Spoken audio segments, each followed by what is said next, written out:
sports sila because through sports I've developed discipline, persistence, which made me the person who I am today and continue to inspire other young men, not just here in the Philippines but all over the world. Thank you. I think you've lived that, no? You've lived that for 6 years. Thank you so much. That was there. So for my advocacy, I'd like to start off by saying there's lots of advocacies out there that we all do stand for, but something that's very close to my heart is really just being in touch with yourself and giving yourself that self-respect and really boiling down to self-help. Just self-help, yeah. Self-help is very, very important because before you start advocacy, being an advocate for anything, it really all starts within. And before you can start, being an advocate for mental health or, just sports and wellness, it's very important to be in touch with yourself and really know what you want, and really what makes you happy, what brings joy or fire into your heart. So yeah. Thank you. Thank you. Me, I have a specific advocacy that for people who are coming back from an injury, just as myself. There are a lot of people who are injured and scared to come back to the sport that they love. So for me, that would be, I would want to help them gain their strength, gain the confidence that they need to get back to doing what they love. Thank you. My advocacy is overcoming overcoming mental challenges through physical fitness, since I've done that myself. Before I wasn't physically fit or active, and I've been experiencing mental challenges in myself. But I've used the gym or my other physical activities as medium in order for me to feel that sense of achievement, to be able to improve my self-esteem, and to be a well-rounded person in the end. But of course, I'm still a work in progress, but I'm better than I was before. That's all. Okay. My personal advocacy is similar to Michael. I'd like to use sports and wellness to help the youth and the older generation to be physically and mentally healthy. Using sports as a medium to allow them to exercise, and it'll also help their mental health and be happy in their overall life. My advocacy sa ngayon is good health and well-being through my advocacy sa ngayon is good health and well-being through sports, because through sports I found my purpose, and at saka it put me in the right direction through sports. Okay. Congratulations, everyone. Thank you.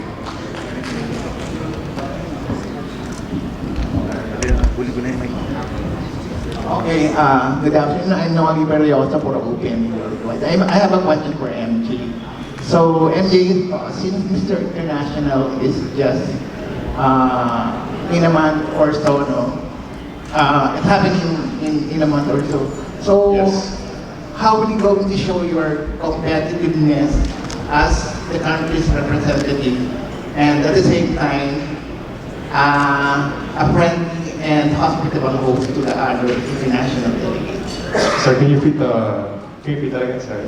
How are you going to show your competitiveness as the country's representative to the Mr. International Pageant, and at the same time a hospitable and friendly host to the other delegates? For this year's Mr. International, we are, I think, looking at seeing 48 different countries, and having to represent, being a host candidate for this year is just, it's an honor. I'm very grateful, and for me to be able to just be the host candidate, so it just brings joy to me. So once all the candidates come fly here, I would actually just love to just show my grades. And really, of course, the competitiveness will just still be there, but then we're all celebrating camaraderie, brotherhood, just for that one goal. It's to just really inspire others, and that's really just the main core of the whole competition, regardless of the positioning. But yeah, it's just, our main goal is just to inspire everybody. The competitiveness will still be there, and we will all be brothers no matter what. So yeah, do my best to represent the Philippines. Hi, good afternoon. I'm Peter Pan from Physicality Philippines. My question is for the organization actually. Attorney? Okay. My first question is regarding the sash. Why is it different colors, or is it based on their logos? Second is why is John Ernest the best choice for Mr. Vitae International? And or because he is in the 6th place? And my last question is, what happens to the team pageant that we're supposed to send a delegate to? Okay.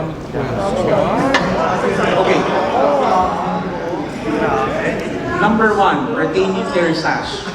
It represents, I mean, it's based on the logo of the respective competition that they will be into. Regarding the, what's the next? John Ernest. John Ernest. John Ernest is the 6th.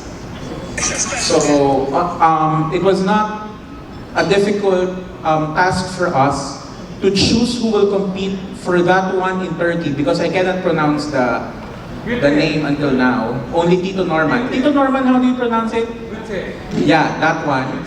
Because he is the 6th. And the last one is? Regarding team pageant, we were supposed to send a delegate. About the team pageant. That's Mr. Teen International.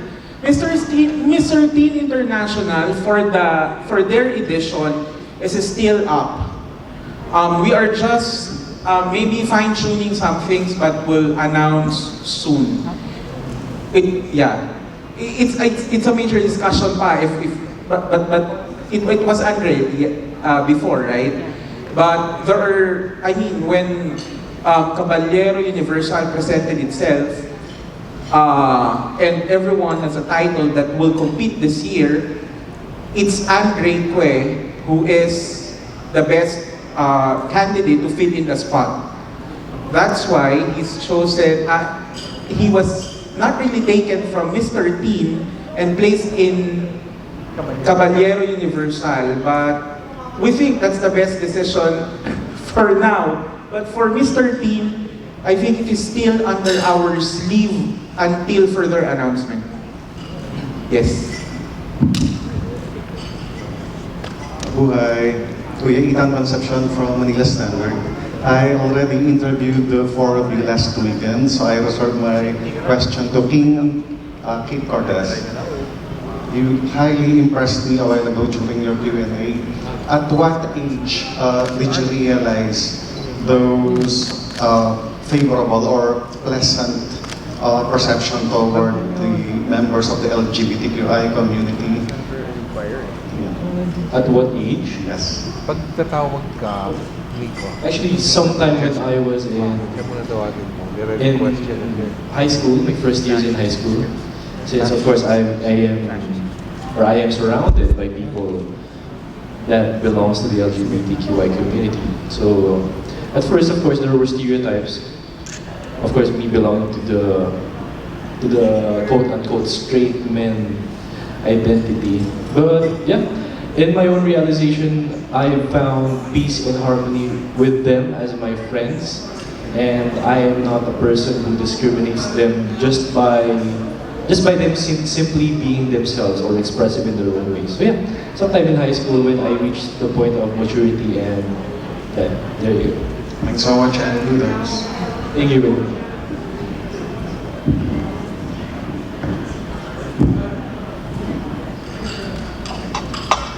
Anyone else? I'm gonna start calling names. Okay. Go on.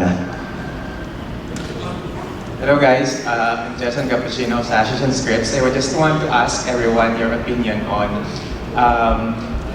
national, international pageants on the female side have started removing the height requirements. Do you think that it's high time that the male pageant industry would follow suit?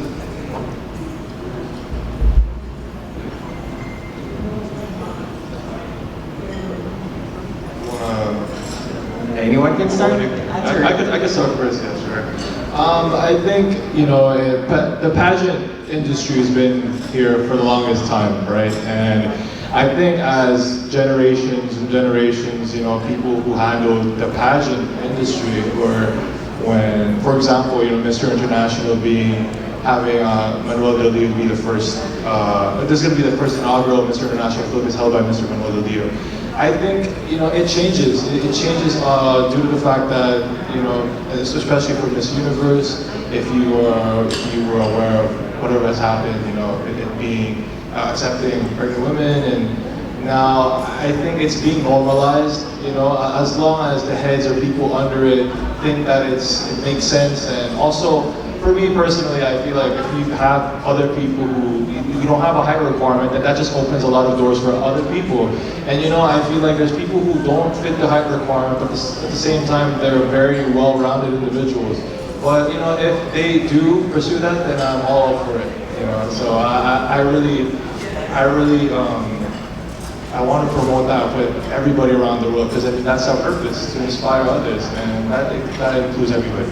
So yeah, my opinion is for me to identify first what height is all about in pageantry. So generally, in my own opinion, it's all about the aesthetics. It's all about the looks, right? It all looks good in all male pageantry. However, if we are looking, or if the winner, the decided winner, is about to be a role model in the community, and of course, an agent of change, a significant person that will have a significant role in the community, I don't think height is a necessary factor in deciding who that person will be.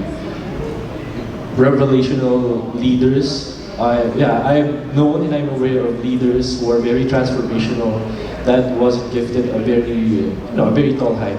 So it's not that important. And of course, I'm all for it personally, in my own personal opinion. I'm open for the wide variations of height. No, kung bababaan po ba natin ang height requirements sa male, it's okay. So that more quality contestants can join, di ba? Mali natin may mga magagaling pala na leaders, pero 5'5", di ba? That's just a necessary obstacle that's hindering them. For me, I agree with Kid and MJ's answer, and for me, yeah, I would support that because there are a lot of deserving. There's a lot of deserving male who are shorter than us, who doesn't really get to the high requirements. So I support that actually. I believe that normalizing the height requirement to be lower or to be various is actually a good thing, because there are a lot of people out there, regardless of their height, that have something to say and something to promote. And regardless if they're short or tall, I believe that the height requirement shouldn't be the standard of what these men can bring to the table. Okay, it's up to me. If there would be a height requirement, let's say if it's 6 flat, I wouldn't be here right now. So I would agree to these gentlemen for that lowering the height requirement or opening it to everyone would be a good idea, because I can also remember when I was just back in high school, I had a pageant, so my competitors were like 6'2", 6'3", 6'4", and then I was actually, at first I was afraid of them, because we all know in the pageant world, height is actually an advantage. But for me, what I did, I just carried out my advocacy, which is held in sports and wellness, and sticking to my core of what is my purpose joining this pageant. So, and I think being able to be in this industry of pageantry doesn't matter what height you will be or how tall or short you are. The most important thing is your core, your desire to inspire others, at the same time stick to your values and your advocacy. Thank you. I will agree the lowering the height requirement, because it's not all about like height. It's about what you can do in the world, and what's your plan, what's your goal, and what you can do to inspire others. Thank you. Pahabol lang na question. You come from different provinces and you're in the Philippines, right? Can you like introduce yourselves in your native town? Cagayan de Oro City. Ako, ang ngalan kay si Andre John Cuet, taga Cagayan de Oro City. Ay, ako si John Tanteng, gikan sa Cebu City. Ako po si Kit Cortez. Nakatira po ako sa lungsod ng San Juan. Walang yamoy, ako yung si Mark Abendano, taga Binyan, Laguna. Ako po si MG Rodiliano, taga Parañaque City. Ako po yung gabi sana. Ako ngayon yung confirm. I speak both Waray and Bisaya. So, maayong gabi sa inyong tanan. I am from Leyte Province. I like that question. It's a good one.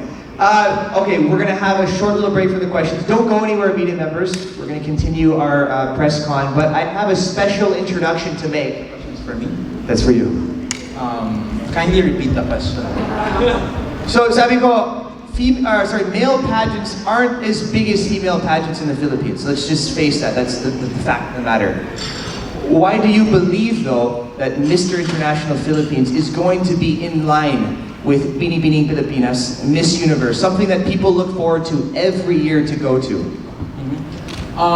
Because with Mr. International Philippines, number one, well, we look for the most distinctively handsome men around the country. But aside from that, we're looking for someone who can inspire others, who can bring forth hope. And I think that's one thing about male pageantry that we seek to change with Mr. International Philippines. We want to bring forth hope to the young people. We want to communicate a message that their dreams can happen. And also, this is a platform for those of the tiniest voices that their advocacies will be heard. Because I think our thrust now with Mr. International is to conduct the widest search in the country. After the sashing ceremony, we will be unveiling the plan of Mr. International of holding screenings in parts of the country where we don't have a franchise. Because we want Mr. International, we want the message of Mr. International to be conveyed around the country. I think what will set us apart, what will set us apart, I think, is that vision of not only holding male pageantry, but communicating a message that can give hope to the nation. Thank you, Attorney. Very well said. I'm excited for the upcoming years of Mr. International Philippines. Hi. Do you have a question, sir? Yes. Okay, perfect. Thank you. I have a question for the newly appointed Mr. Tanting from Cebu. I would like to ask, you're the newest member in the block in the winning circle of Mr. International Philippines this year. I would like to ask what were you doing when you got the news that you got appointed for this title? Well, I was just continuing my daily routine. After the Mr. International Philippines, I did take a short break, continued with school, but once I got the news, I tried to better my body, better my weaknesses. Mr. International Philippines showed me the qualities that I'm very lacking in, so I made sure to work on that so that I could be best prepared for the international pageant. Do you think you're in a better state now compared to the time that you were selected to be part of the top 5 during the finals night? Yes, I believe that I believe that I can still be better. So right now, I think that I'm a pretty good version of myself. I know I can still be better. You know, what makes you stand out as early as now is that you really have a gift of gab. You know, your communication skills are really up there. So I'm curious to ask, you're from Cebu, and a lot of beauty queens from Cebu have been doing well in pageantry nowadays. Ano bang sikreto ng Cebu? Nasa kinakain niyo ba yan? Nasa tubig ba iniinom niyo yan? Bakit ang galing-galing ninyo sa communication skills? I believe it's just the culture there. I noticed that a lot of the Cebuanos are very fluent and articulate when it comes to English. Similar to Nicole Bermeo, the newly appointed Redefining Filipinas. I noticed she's very good when it comes to speaking English. How do you feel about a lot of fans thinking that you are a Filipino's version of Korean's oppa? Na everyone's pegging you na you look like Korean, you look current, you look the it boy in male pageantry. I'm grateful for their lovely comments, and although I am Chinese Filipino, I'm very thankful for the Korean Oppa comments. Alright, thank you very much. Who's next? Morris Franz. Okay. Hi there. And yes, please introduce yourself and what media company you're representing. Good evening, boys. My name is Franz, Mars Franz. Good afternoon pa pala. So, just like to take this opportunity to welcome again Manita Han from Cambodia. And since she is here, ito yung question ko sa inyo, boys. What Filipino characteristics are you proud of and why? Start tayo kay Michael first. Filipino characteristic that you are proud of and why? I think the Filipino characteristic that I'm very proud of is that we are a family people, you know? Family people, family person, tama ba? Family-oriented. Yeah, we're very family-oriented. As you can see, we have, kagaya ko before, we have our, like, clan. It's like our family, like, even though they've already graduated from college or they've already worked, they still live in the same place. So I think it's very fun as being as Filipinos that we are very family valued and family oriented, and we're just together as always, and we always have fun, and that's it. I think that's the most proud of as a Filipino. Thank you, Sanjay. I do agree with Michael, bro. I think growing up, I've always been a family-oriented person. And that goes for everybody here in the Philippines as well. I think we can all agree that we are, any Filipino I always come across to, you know, we're always trying our best, or it's just very natural for us to really be kind towards others, and even just, you know, I could say this for my mom, my auntie, they always call you anak. So they always treat you as if they're your daughter. They're very proud of that. So I'm very proud of our kindness in this country. So yeah. Thank you, Mark. For me, this is actually alike with the question that I got in Mr. International Philippines coronation, and I would just repeat that my answer, which is we are distinctively handsome.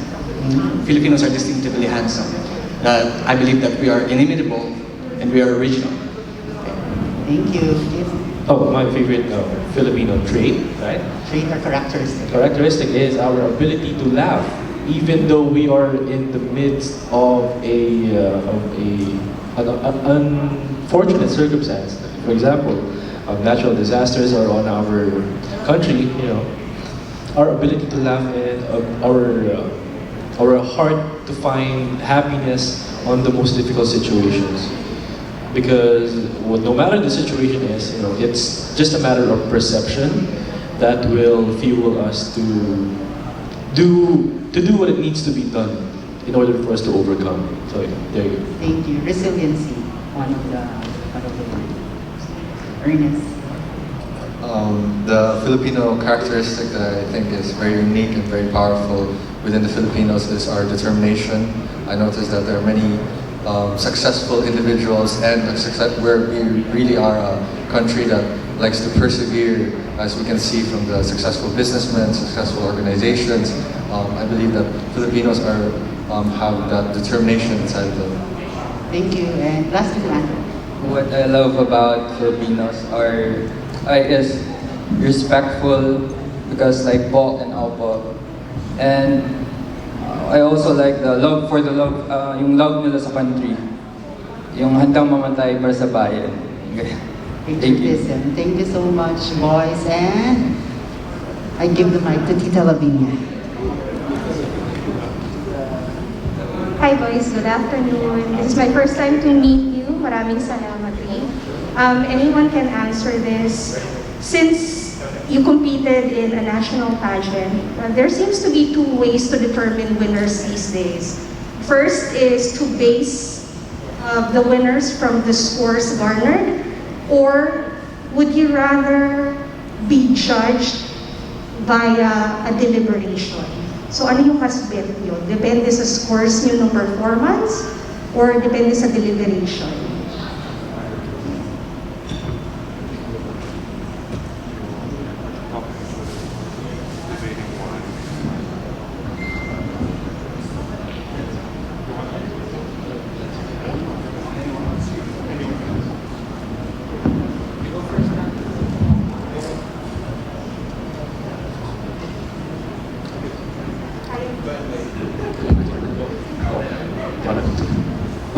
Tita Lavinia, just to clarify your question, which manner would we prefer to be judged? Is it the manner of scores or deliberation? Deliberation po ba yung appointing the winners to respective, What do you mean by deliberation? Alright, to give you a bit of context, let's say at Redefining Pilipinas, the lady who gets the highest score, she doesn't necessarily get the top lang. So pinag-uusapan pa kung saan silang pageant o pupunta, depende kung saan sila nababagay. So I'm asking you, would you rather na i-judge kayo sa deliberation kung saan kayo nababagay, or would you rather na nanalo kayo ng title via your scores? Well, in my own personal opinion, I believe that those two manners of judging is coexisting within one another. And yeah, I actually don't have a preference. I prefer for them to work hand in hand, since we have to respect the scores, because that is our representation and basis of our own performance on that particular night. And of course, we have to respect the deliberation process, since the deliberation process gives an opportunity to the people who have experienced the pageant world before, the experts. They are more knowledgeable enough to identify and to designate certain winners to respective international platforms. So I think it's best for them to coexist rather than just to pick a single manner of judging. Yeah, I actually wanted to capitalize on what Kit said, because honestly, there are two ways to actually to see who will be the winners. I think they do work hand in hand. But then, of course, in respect of the organization and for the pageant to be up and coming, and there's like a certain date for when the coronation will be, I think it really depends how prepared you are, and if you are the person for that night, and it just shows like how prepared you are days out from the competition, really. And obviously, the deliberation is always there, but the scorecard has to be respected, obviously. So you have to be really ready for that night. So At saka it's more, meron po din kasing factor namin mga technical requirements. Not necessarily na yung highest performer is para sa pageant na yun. What if she doesn't, or he or she doesn't qualify to the technical requirements of that certain pageant? So, necessary pa rin si deliberation. I hope we answered your question, Tita Lavero.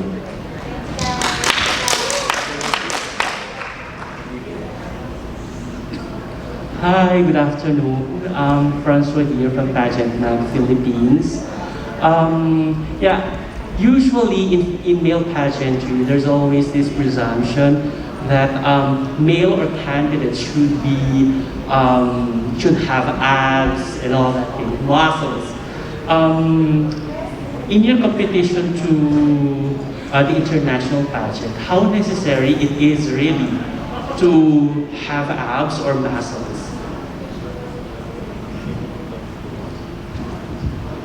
For me, it's necessary. We will be competing with elite countries with, those foreigners are really built different. But we know that we can compete with them through being physical fit, having abs, gain more muscle. It is necessary for us to have abs when we're competing in an international pageant. Since we're joining a pageant, so pageant is still considered a competition. So we are we are based through our body, at the same time our intellectual part. So as we can see in the pageant world, we should be 50-50. We should be ready sa katawan natin.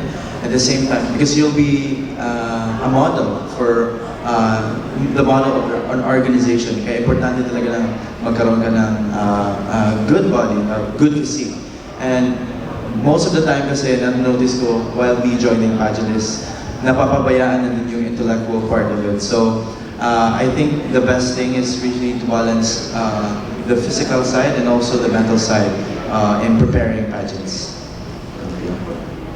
For me, it's necessary to take care of yourself because it shows who you are and what your mindset is.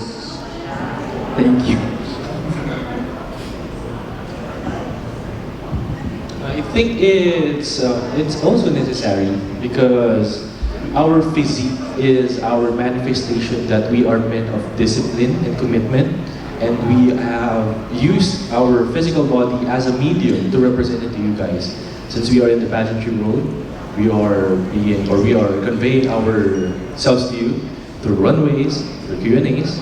It's best for you guys to show that on our own little way, we are men of discipline and commitment. It starts with our body.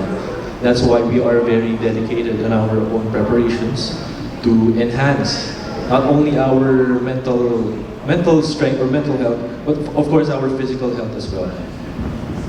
I think it's really important, just really being a well-rounded individual. I mean, having abs and being fit is just one of them. But as long as we are all mentally and physically and spiritually healthy, that's just the most important thing.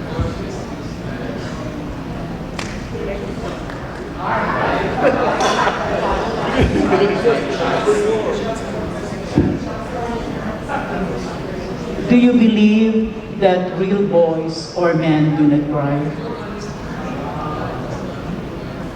What is your take on the notion that real boys or real men do not cry?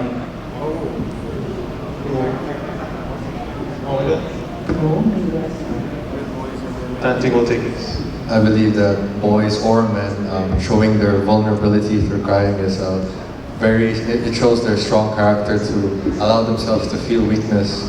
I think nowadays men have to conform to the standard of being strong, being durable, and not showing any emotion, but showing weakness and crying is also a form of strength that they can feel sad and that they can feel emotion too.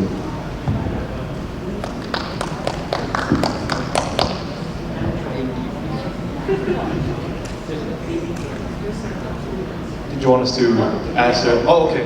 Yeah. I think obviously just being in touch with your emotions. We have this stigma as men, maybe society, we have this stigma where we should keep our emotions to ourselves, and as men we shouldn't show it to the public. But I think it makes us human. I think we really have to share it amongst others so that we can be there for each other. I mean, that's just a very humanistic trait that we can all share.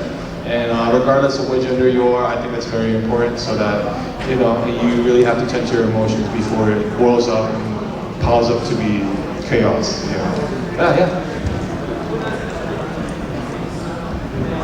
I guess for me, the fact that our society really portrays us as this strong man, this men that don't really feel emotions, but at the end of the day, we are tired. We're the same as the emotions of a woman.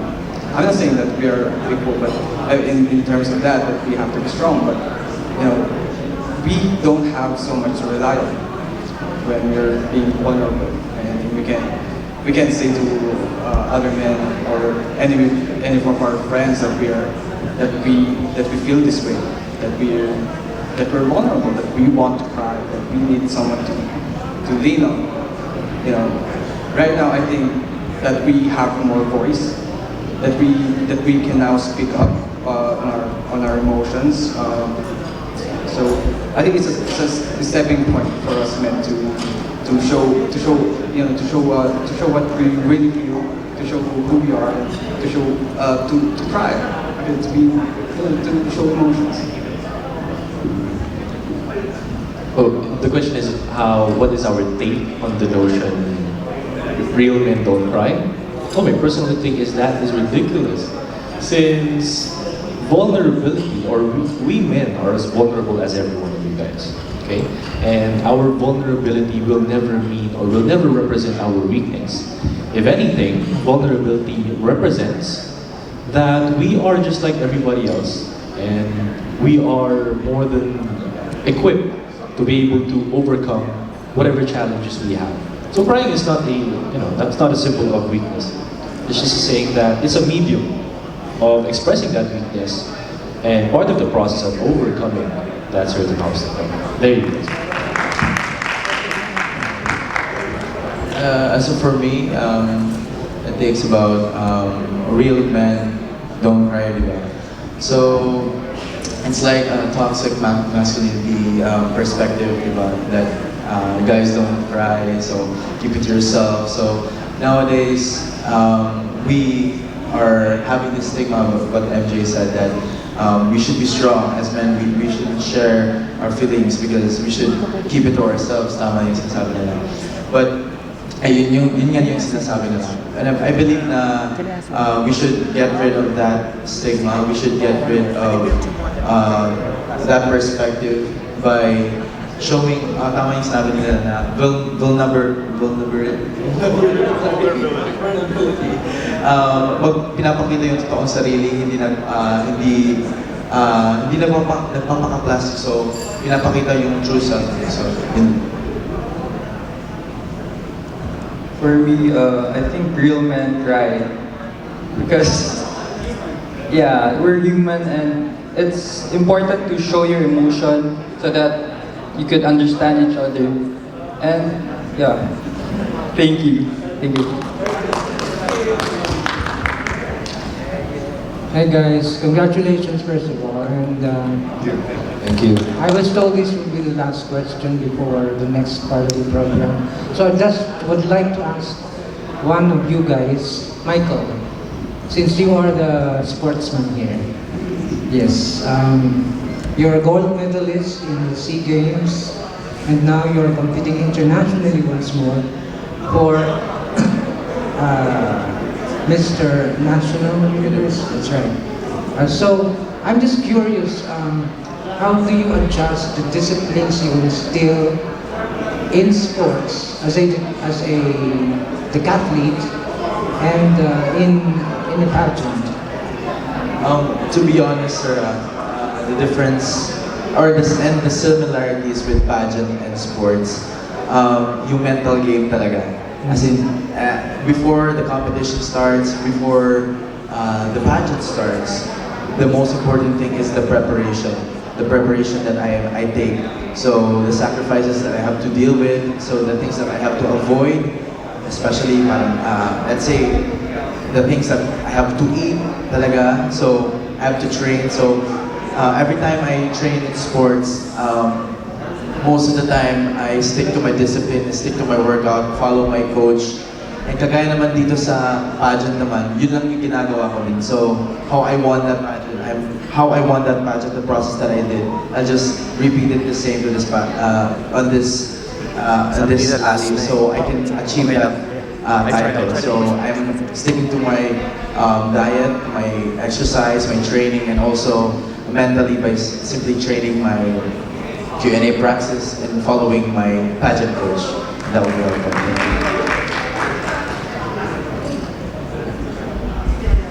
All right.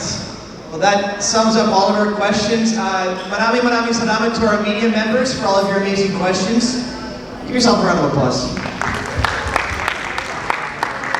Some great questions were asked about their upcoming international pageants, and I think they're going to represent the country very, very well. So, abangan na lang. Before we conclude this afternoon, we would like to have some photo opportunities. So let's start off with calling up